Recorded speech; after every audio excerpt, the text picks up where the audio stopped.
So recently I bought the Kingdom Hearts 1.5 and 2.5 collection on Steam. After the purchase, I beat Kingdom Hearts 1 in a matter of like a week or less than that. So I kind of wanted to just discuss my experience with Kingdom Hearts 1. Now, a year prior from me purchasing this collection, I actually emulated the game, but the first game I emulated in the series was Kingdom Hearts 2, which was the dumbest mistake. Bro, just go home.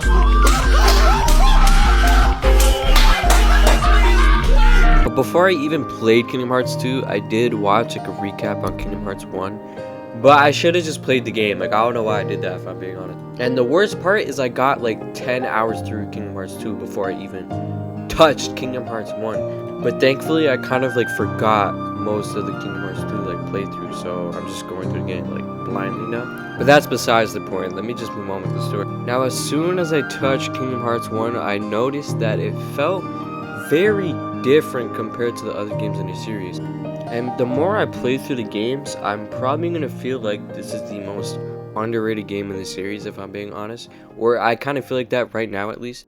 Because when everybody talks about Kingdom Hearts, they usually bring up Kingdom Hearts 2 or Kingdom Hearts 3, since that's like the best selling game in the series. But going into this game as a newcomer, I noticed that the story was very simple and it wasn't convoluted like people made it seem. All the environments and enemies I was facing felt almost dreamlike. It was like a fever dream. All the worlds felt very vibrant and just had this like magical feeling. And I feel like that was the goal when they were making this game, and I just nailed it. First, getting into Traverse Town and just wandering around it with the few people there are just was almost like a fever dream. Like, there's no other way to describe it. It was mysterious, but you had this nice music playing in the background. And then soon after you meet Donald and Goofy, you're off to a new world with them, flying through space, and you have to go through these little Star Fox style missions, which was like, I thought it was actually pretty cool. And it was required for you to do those to get to the next world. Now, before getting into these games, I didn't realize how much Disney was oriented, if does that even make sense, oriented into this game, or like implemented into this game. But going through it, I actually did appreciate it, if I'm being honest, especially with the mix of Final Fantasy in there. Like in Traverse Town, which was Kingdom Hearts original, we had Leon and Aerith and Yuffie in there and everything. But then we get into Coliseum. Then we had Cloud pull up, which was, yo, I was hype, I'm not gonna lie. I thought fighting Cloud in the Coliseum was actually the coolest thing, if I'm being honest. So when I was a kid, I was never really into the Disney movies at all, or Final Fantasy. So going into this, I was like completely blind on like all the characters from Disney and everything, which is pretty crazy. Now, even though I didn't grow up with Disney or Final Fantasy much, I still appreciated the worlds that this game took into and all the characters that were in it. And even though I didn't watch any of these Disney classics, I kind of feel like this game gave me a good description or interpretation of their character and allowed me to kind of understand them and connect with them in a way, so I can just go on throughout the games and still enjoy the Disney worlds or characters. And going through all these different worlds, I was just so immersed. While playing, I would just play for hours upon hours. I just didn't want to get off. And going back to that magical feeling, I feel like the best way I can describe it is talking about the end of Act 2 and going into the third act. So going through Halloween Town and that one whale, I forgot its name, and then going through Neverland.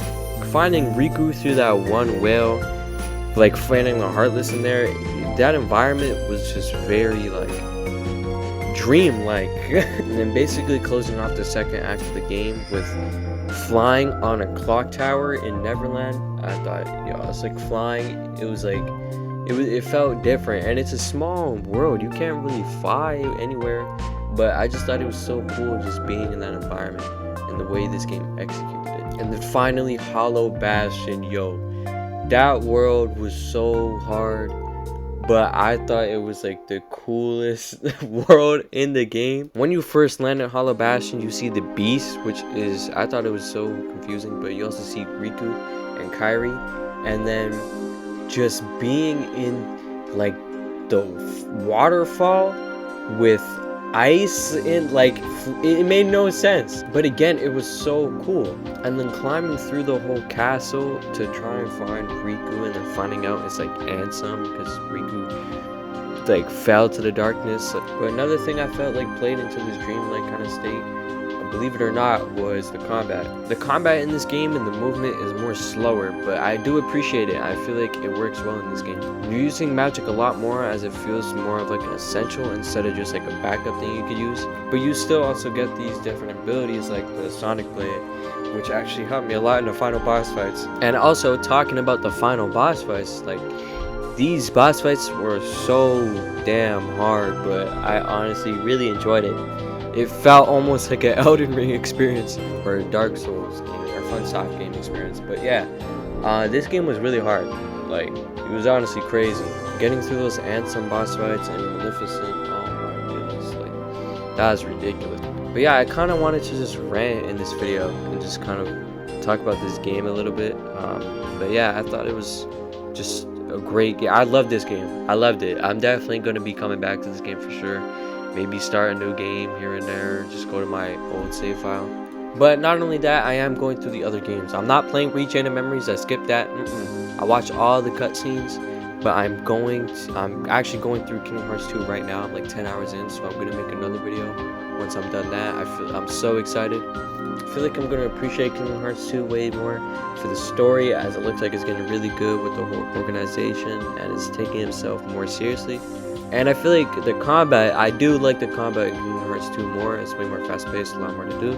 But yeah, I'm definitely going to discuss that. If you guys enjoyed, be sure to like and subscribe and hit the notification bell for more videos. I'm making a lot right now. And I just got out of school, so I'm going to be posting a lot. So stay tuned. Appreciate y'all. Talk to y'all later.